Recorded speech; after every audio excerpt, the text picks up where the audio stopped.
أعوذ بالله من الشيطان الرجيم. بسم الله الرحمن الرحيم. وإذ أخذنا ميثاق بني إسرائيل لا تعبدون إلا الله وبالوالدين إحسانا. دی زائنا دریم خطاب شروع دے په خطابات ستو کې تر آیات نمبر 86 پورے شپږ اتیایم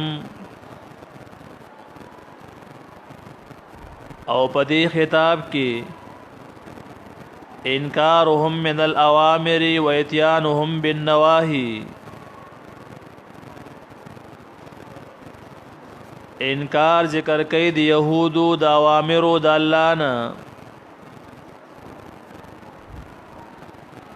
او کول دا غی راتلل کول دا غی پنواهیو دا اللہ باندے.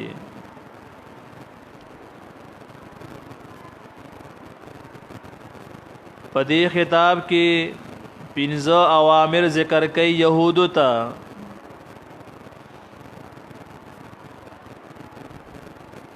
او دوا نواهی ذکر کئی دی یهودو چې دا پنځه کارونه وکوي او دا دوا کارونه دا باندې کوي. نو دای دا پنځه کارونه پری خودیو او دا دوا کارونه دای کول او په اخر کې با تتمه د خطاب ذکر کی.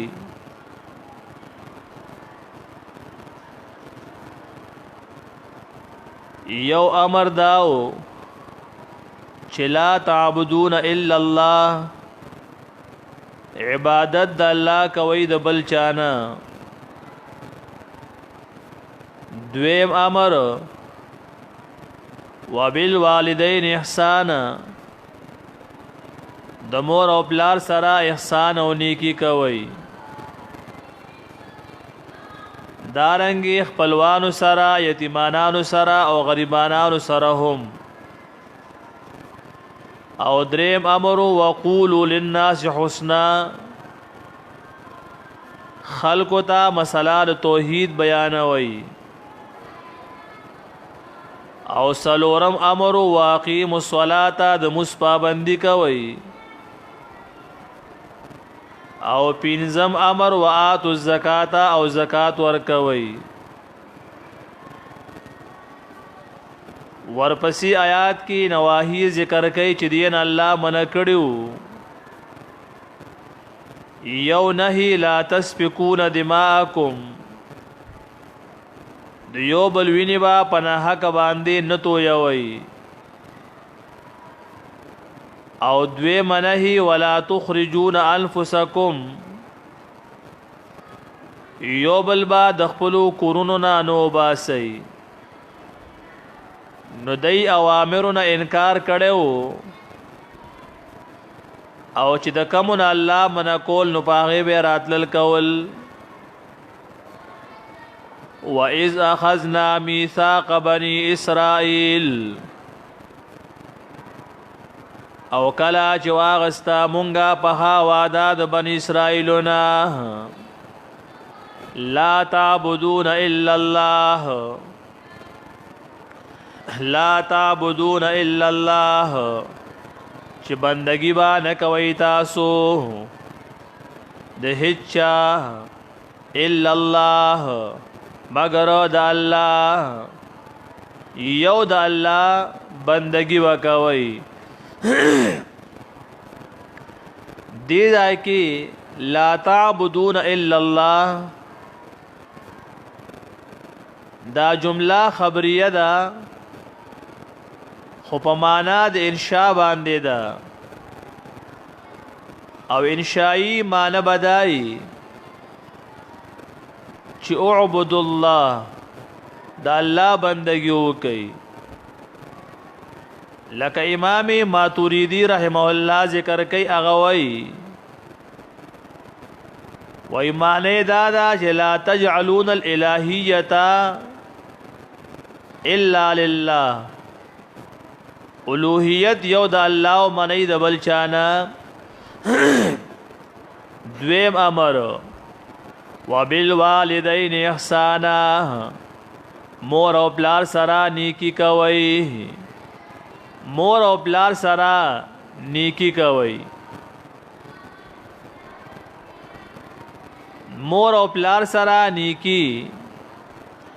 دا پدری قسم باندې دا مور او پلار سره احسان کول دا پدری قسم باندې دي یو احسان قولی دی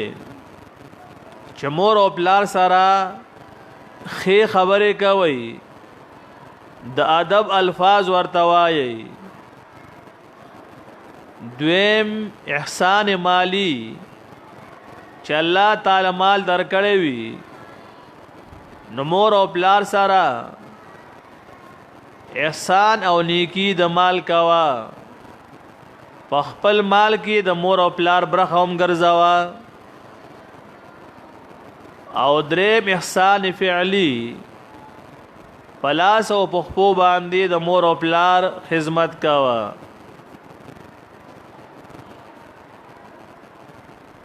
دارنګي مور او پلار د پاره دعاګانې هم غواړه لکه سورۃ اسراء کې راځي رب ارحمهما کما ربیانی صغیرا الله زما په مور او پلار باندې رحم وکي لکه څنګه چې دوی زما تربیت کړي وو زوړو کې ومه دارنګي ابراهیم علیه السلام د خپل پلار د پار دعا کړي و او پلار له دعا غواړي ساستغفر لك ربي انه كان بي حفيا پلار دوید بستا د پارا بخنه غواړم او زما رب په ما ډیر مهربان دی ها یو خبر شته چې کله مور او پلار مشرکان وي بی دین وي نو بیا به د مور او پلار د پاره بخنه نه غواړي لکه سوره توبه کې راځي ما كان للمشركين ما كان للمؤمنين ان يستغفروا للمشركين ولو كانوا اولي قربا د مؤمن د پاره جایز نه دي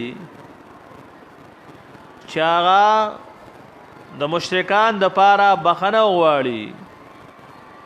اگر کاغا خپلوان ولی نوي نو مور او پلار سره احسان او نیکی دا دویم امرو حدیث کې راځي ابن مسعود رضی الله فرمایي چې ما د نبی علی السلام نه تاسو کو قلت یا رسول الله ای العمل افضل ماوی اید الله پیغمبر کم یو عمل افضل لے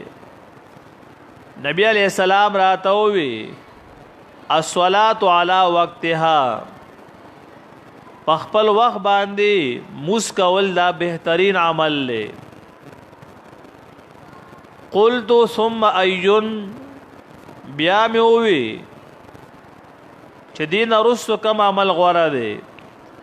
نبی علیہ السلام فرمایل بر الوالدین مور او پلار سره نیکی کاوا قلت ثم ایون بیا میووی بیا کم یو عمل غوړه دی تو نبی علیہ السلام فرمایل الجهاد فی سبیل الله د الله په لار کې جهاد نو د مور او پلار سره احسان او نیکی کول دا امر دی دا يهود ته هم او دا مونږ او تاسو ته هم دی او تاسو چې کله قران کریم ګورئ نو چې الله خپل حق ذکر کوي د عبادت نو ورسره د مور او پلار حق هم الله ذکر کړی دی. یعنی څنګه چې تاسو د الله تعظیم کوئ، د الله طاعت او د الله بندگی کوئ، نو د مور او پلار بے ادبی هم کوئ، مور او پلار سره نیکی کوئ. حدیث کې راځي یو صحابی نبی علیہ السلام ته وی من ابر یا رسول الله، د الله پیغمبر د چا سره نیکی وکم؟ نبی علیہ السلام وتوی امک، د مور سره. بیا وتوی ثم من، بیا د چا سره نیکی وکم؟ نبی علیہ السلام وتوی د مور سره نیکی وکا. بیا په دریم ځل باندې تاسو کو، بیا وت نبی علیہ السلام وی د مور سره نیکی وکا. چې په څلورم ځل تاسو کو، نبی علیہ السلام وتوی ثم اباکا، بیا پلار سره نیکی وکا. ثم الاقرب فالاقرب، او بیا دا غین رستو خپلوان نور سره. د مور حق الله نبی علیہ السلام درې پیری ذکر کو. د دې وجه دا د عالمان وای چې درې وختونه داسې دي چې هغې کې یوازې مور تکلیف برداشت کوي، پلار باندې بوج نه وي. یو په دوران د حمل کې یوازې مور تکلیف برداشت کوي. دویم په وخت د زیږېدو د ماشوم کې یوازې مور تکلیف برداشت کوي. او دویم 2.5 کاله د پیو موده کې دا تکلیف هم مور برداشت کوي. نو د مور حق په نسبت د پلار باندې دا زیات دی. وبالوالدین احسانا، مور او پلار سره نیکی کوي. وذل قربا او خپلوانو سره، والیتام او یتیمانانو سره، والمساکین او غریبانانو سره. مسکین هغه چاته وای چې دا یو ټیم خوراک وي او د دویم ټیم درکې نه لګي،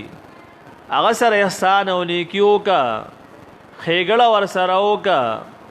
غریب دې لاس امداد وکا. خدا سینا چې یو تروړه ورکې او لس کسان سره تصویرانو باسي او د فیسبوک په سترګه باندې دنیا ته خی. داسې خېګړې مه کوه. ریاکاری، شهرت او سمعت نمود مه کوه. خېګړه کې نو پټې وکا. وقولوا للناس حسنا، دریم امر، او وای تاسو للناس خلقو ته حسنن کلمات توحید، حسنن کلمات توحید. علامہ ابن جریر رحمہ اللہ معنی کئی حسنن اے قولوا کلمتا لا الہ الا اللہ،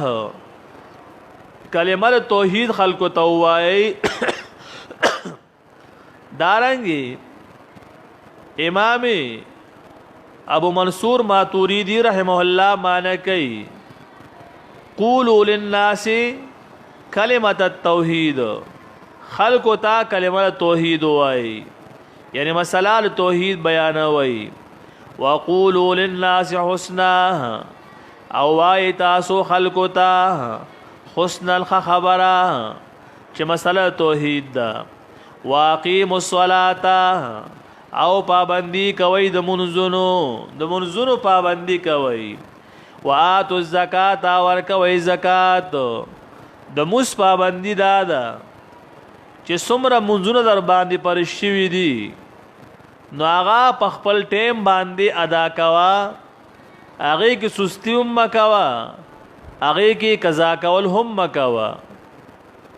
اکثر خلک داسې وي چې په معمولی خبره باندې مست نه پاتې وي. دنیوي کار مخ کې، دنیوي ګټه او تاوان پیژني، او د موس پرې خودل او د موس قضا کېدو سره چې کم تاوان راځي نو هغې نه خبر هم نه وي. لکه یو حدیث کې راځي نبی علیہ السلام فرمایي من ترکا صلاة العصر فکأنما وترا ماله و اهله چاچی مزد مازیگر پری خود نو د دومره تاوان او نقصان شو گویا کې د مال او اهل ټول هلاک او تباہ شو چې دومره تاوان د چاوشي چې کورم هلاک او تباہ شي بال بچم تباہ هلاک شي خلق په ډیر زیات خپای نو دومره تاوان په مز باندې هم کیږي حدیث کې راځي نبی علیہ السلام فرمایلیو ویزلم غواړي چې د مس په ټیم کې مصالې ته بل څوک مخ کې کم او ځان سره تکړه لکار واخلم او د هغه چا کورونه او سیزم چې هغه په کورونو کې بغیر د عذر نه ځان له منځونه کوي خو کما سره دا یاره نه وه چې په دې کور کې به زنانه وي ماشومان به وي زناور به وي نو ما به د خلکو کورونه سیزلی وو دا دومره لوی تاوان او نقصان دی سړو د پاره چې خوا د جمعات وي اذان اوري او جمعات ته پاو کی وي بیا هم ناراضي صرف جمعې لراضي یا جمعه خاني یا اخترګولي بعد د جمعې مزله بزان راسي تب وای چې د صرف جمعه به فرض ده او یا به کم دی اختر لراضي نو د اختر مز واجب ده او جمعه واجب ده نو فرض باندې کوي واجبات له برامن دی وای د مس پابندي پکار ده سو کې کوي او سو کې نه کوي خپل خوخه ده نواقیم الصلاه د مس پابندي کوي دا احکام د تورات چې دل کم ذکر دي نو دغه شانتي دا په قران کې هم دي دا هو تورات احکام الله ذکر کوي دی ځای کې خدا په قران کې هم دي لکه بن اسرائیل باندې 50 منځونه فرضو او په دې امت باندې 15 منځونه فرض دي چې 15 با کوي نو که په دې باندې لا 50 فرض وي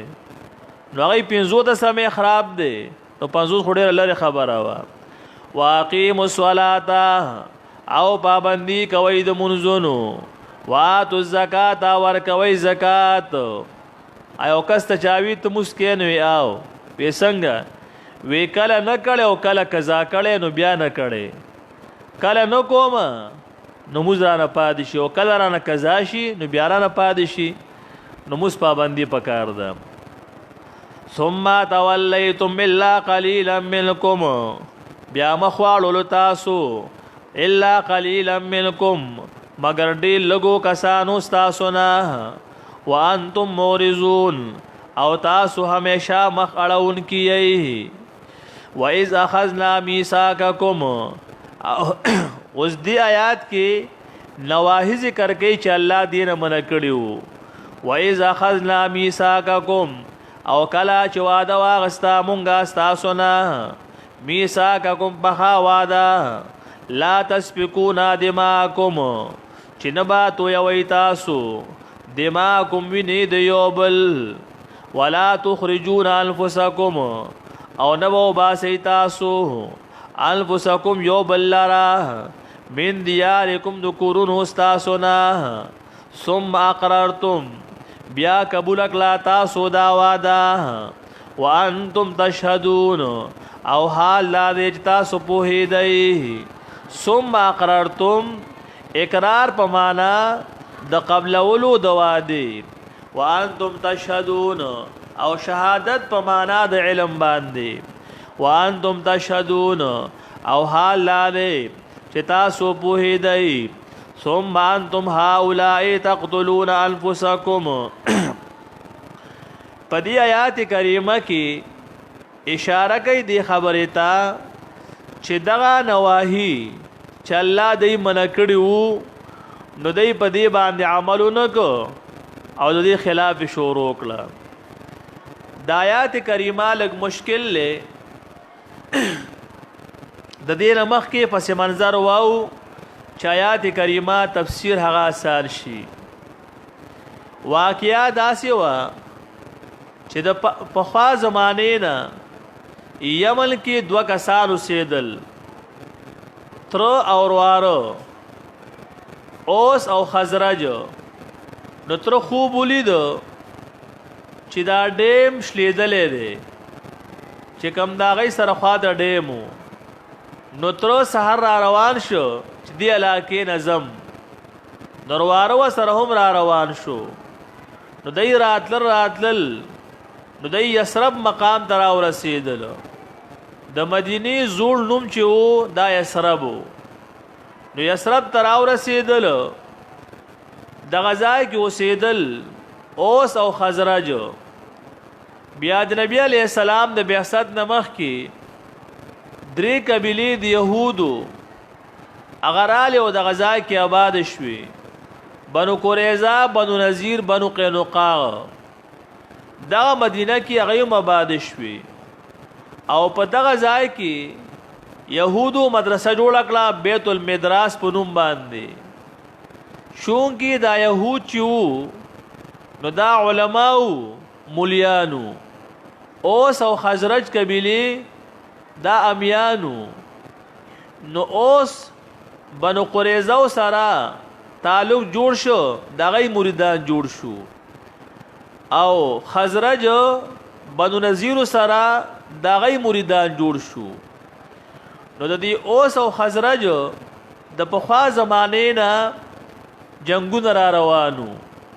یو بل سره به جنگونه کول نو دای ته دا حکم چې تاسو به یو بل وین نه تویا وای یو بل بعد خپل علاقو نه باسي د کورونو نه او که تاسو کې یو تن بل فریقونی سو پکیت کراغه نو فدیه به ورکو یغه بخلاصوي دا حکم وته نو دای به کله کله جنگونه کول اوس او خزرج نو اوس خو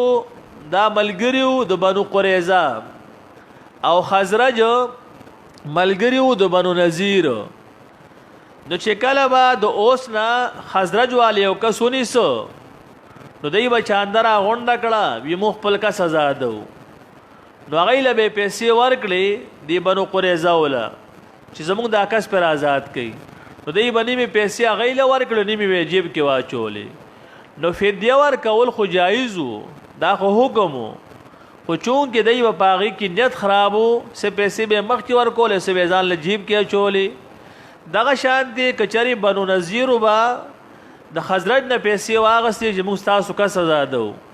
نو سه پیسې به جیب کې واچولې سه پیسې به مخ کې ورکړي نو دا کار خو زيو په دی ورکول په چون کې نیت پاسې دو نو دی ځای کې الله دغه ذکر کوي ثم انتم هؤلاء او دی انتم کی اشاره ده بنو نذیر او بنو قریظه ہوتا ثم انتم هؤلاء بیا تاسو هؤلاء دغا کسان یہی تقتلون انفسکم چوج نئی تاسو یو بلارا الله وتویلو لا تسفکون دماءکم دی یو بل وینه بنتو یوی پناه حق باندې دای داغه خلاف کو تقتلون انفسکم چوج نئی تاسو یو بلارا وتخرجون فريقا منكم من ديارهم دویم نقض دویم میثاق وتخرجون فريقا او باسی تاسو یو ډاله ملکم دستاسونا من دیارهم دکورون اخپلونا تظواهرون علیهم امداد کوي تاسو دیو بل سارا علیهم دا غی په مقابله کې بالاسم په ګنا سارا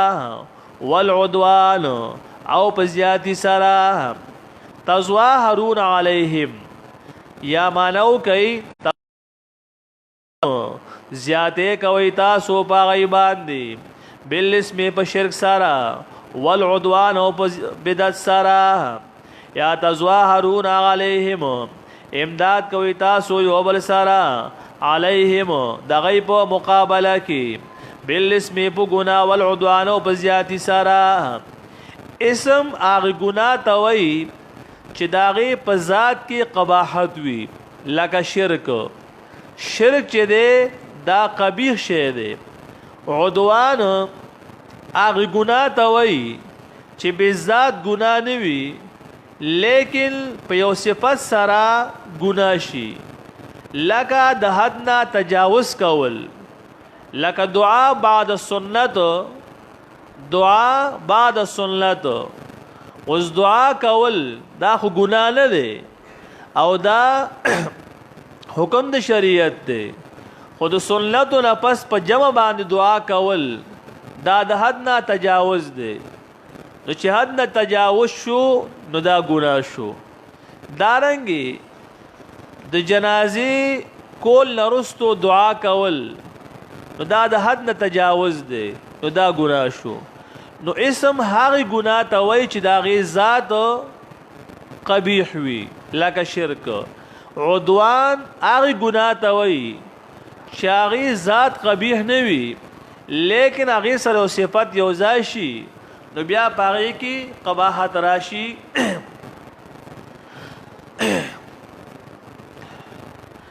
وَإِيَّاتُكُمْ مُسَارَا تُفَادُوهُمْ او کراشی دیتا سکا اسارا کې دیان تفادوهم نو فدیا ورکوي تاسو د فدیه دا حکم خو صحیح دی ته خدا حکم کچری تاسو یو بل کې دیان 19 نو فدیه ورکوي نو دا کار خو صحیح لیکن دی بدا عمل کولو خود دی نیت چې کم دی اغا د شرو اغا صحیح نو کار صحیح خو نیت غلطو او انما الاعمال بالنیات دا اعمال دار و مدار دا پر نیت باندې دی. وهو محرم علیکم او شان دا دی چې حرام کړی شی په تاسو باندې اخراجهم وباسل لدی تو کورونه بتاسو وباسلنا او دی بو باسل. افتؤمنون ببعض الكتاب آیا پس تاسو ایمان راړی ببعض الكتاب په بعضی حصے د کتاب یو جز منی چې فدیه ورکوي او بل جز نه منی چې دا ویني تویوي او د کور یو باسي. وتکفرون ببعض او انکار کوي تاسو ببعض د بعضی احکامنا فما جزاء نو دا بدلا من دها غچا یفعلو چوکی ذالک ادا کار ملکم استاسونا الا خزیون مگر سپکواله دے مگر کاملا رسوائی دا فی الحیات الدنیا پجوند دنیا کی. خزیون پمانا د سپکوالی رسوائی ذلت غضب تویل کیگی. ویوم القیامت یردون الى شد العذاب او پرز د قیامت یردون دیبا واپس کول شي الى شد العذاب سخ عذاب تا. وما الله بغافل او نه الله تعالی سنا خبره اما د هغه کارونو تعملون چې تاسو یې کوي. اوس تتمه د خطاب او طلب دنیا انجام. اولئک الذین داها کسان دی اشتروا الحیات الدنیا چې دی غوړه کړی دی ژوند د دنیا بالآخرت په بدلا د آخرت کې فلا يخفف عنهم العذاب نسبک باندې کلی شي د دین عذاب ولا هم ينصرون او نه با دی لا مهلت ورکلی شي. ولقد آتینا موسی الكتاب وقفینا من بعده دی زائنا سلورم خطاب دے یہود تا تر آیات نمبر 88 پورے. سلورم خطاب یہود تا تر آیات نمبر 88 پورے یعنی پر دو آیاتونو کی. وفیہ انکارهم من الانبیاء السابقین او پدی خطاب کی انکار ذکر کئی دی یہودو د مخکینی انبیاء کرامونا یعنی مخکی د څومره انبیاء کرام راغلیو نو یهودو دا غین انکار کړو. ولقد آتینا موسی الكتاب او خامخا یقینا ورکړو مونږه موسی علیہ السلام ته الکتاب کتاب تورات وقفینا من بعده او پرلا پسی لګلیو مونږه من بعده رستو د موسی علیہ السلام نا بالرسول ډیر پیغمبران د موسی علیہ السلام نه رستو او د عیسی علیہ السلام نه مخکې مفسرین ذکر کوي تقریبا 4000 انبیاء کرام راغلی دي د عیسی علی السلام نه مخکې او د موسی علی السلام نه وروستو 4000 انبیاء کرام دا راغلی وو. وقفینا من بعده بالرسل تفسیر جمل لیکلی دي تفسیر جمل وقفینا من بعده او پرلا بسی لیگلیو مونگا من بعده رستو د موسی علیہ السلام نا بالرسول دیر پیغمبران وآتینا عیسی بنا مریم البینات او ورکڑیو مونگا عیسی زوی د مریم بی بی تا البینات خکارا معجزی البینات واضح دلائل وَأَيَّدْنَاهُ بِرُوحِ الْقُدُسِ او مضبوط کړو مونږه دلارا په روح القدس په روح پاک سره. روح القدس نه مراد جبريل امین دی جبريل امین دی. اکثر عالمان وایي چې د روح القدس نه مراد جبريل امین دی. بعضی عالمان وایي چې د روح القدس نه مراد اسم اعظم دی چې د دې په سبب باندې با عیسی علی السلام مړ ژوند کولو دا د عیسی علی السلام معجزه وا. د روح القدس نه مراد اسم اعظم دی چې د دې په ذریعہ با عیسی علی السلام مړ ژوند کول. خو صحیح خبره ده چې روح القدس نه مراد جبريل امین دی. زکه جبريل امین چې وو دا ټول انبیاء کرامو ملګری وو. د هر زمانه پیغمبر سکبا جبريل امین راته او عیسی علی السلام سره هډیر تاییدات د جبريل امین شته. خصوصي تاییدات د جبريل امین عیسی علی السلام ته حاصلو. یو دا چې د عیسی علی السلام مور لا بشارت د بچو ورکېده چې ستا بچی پیدا کیږي مریم بی بی ته وي. نو دا ټیم کې جبريل امین راغله او بشارت هغه ورکړو. یو دویم دا عیسی علی السلام چې پیدا شوه دی نو په پوکی د جبريل امین باندې پیدا شوه دی. جبريل امین د بی بی مریم په گریوان کې پوکیو وهلو هغه سره عیسی علی السلام پیدا شو. بللا په ټولو حالاتو کې د عیسی علی السلام تربیت چې دی دا جبريل امین کړی دی. او بللا چې عیسی علی السلام با کم طرف تر دعوت د پاره ګرځیدو د جبريل امین ور سره. او بللا چې عیسی علی السلام اسمان ته خطو نو جبريل امین اسمان ته خېجولې دی. نو وَأَيَّدْنَاهُ بِرُوحِ الْقُدُسِ مضبوط کړو مونږ عیسی علی السلام په روح پاک سره. روح القدس نه مراد جبريل امین دی. افکلما جاءکم زجر د اهل کتاب ته افکلما جاءکم آیا هر کلا چرا بغی تاسو ته رسول یو پیغمبر بما په هغه مسله لا تهوا انفسکم